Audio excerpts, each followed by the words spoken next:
Hi అండి. ఈరోజు కట్టి పొంగల్ ఎలా చేయాలో చూద్దాం. హాట్ పొంగల్ అని కూడా అంటారు, వెన్న పొంగల్ అని.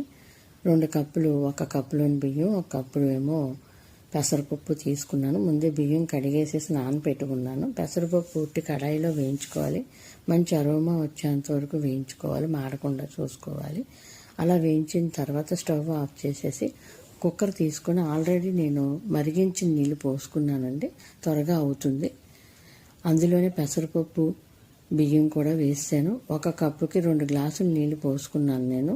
అలా 4 గ్లాసులు నీళ్ళు పోసి కుక్కర్ విజిల్ పెట్టుకొని అందులోనే ఉడికిన తర్వాత ఉప్పు వేసుకొని ఆ తర్వాత కడాయి పెట్టుకున్నాను నేను. కడాయిలోని నెయ్యి ఎంత కావాలంటే అంత వేసుకోవచ్చు, అంత ఎక్కువ వేసుకుంటే అంత బాగుంటుంది టేస్ట్. అందులో జీడిపప్పు, పచ్చిమిరపకాయలు, అల్లం ముక్కలు సన్నగా తరిగినవి, జీలకర్ర వేసి కొంచెం వేగిన తర్వాత కరివేపాకు వేయాలి. కరివేపాకు వేసిన తర్వాత లాస్ట్లో మిరియాలు కొంచెం కచ్చాపిచ్చాగా దంచుకున్నాను. తర్వాత కొంచెం ఇంగువ వేసుకొని స్టవ్ ఆఫ్ చేసి ఈ పెసరపప్పు బియ్యం దాంట్లో ఈ పొంగల్లో దీన్ని తీసుకెళ్ళి కలిపేసేసి కొంచెం లూజ్గానే మనం స్టవ్ ఆఫ్ చేసుకోవాలి. తర్వాత కొంచెం టైట్ అయిపోతుంది. మీరు కూడా ట్రై చేయండి.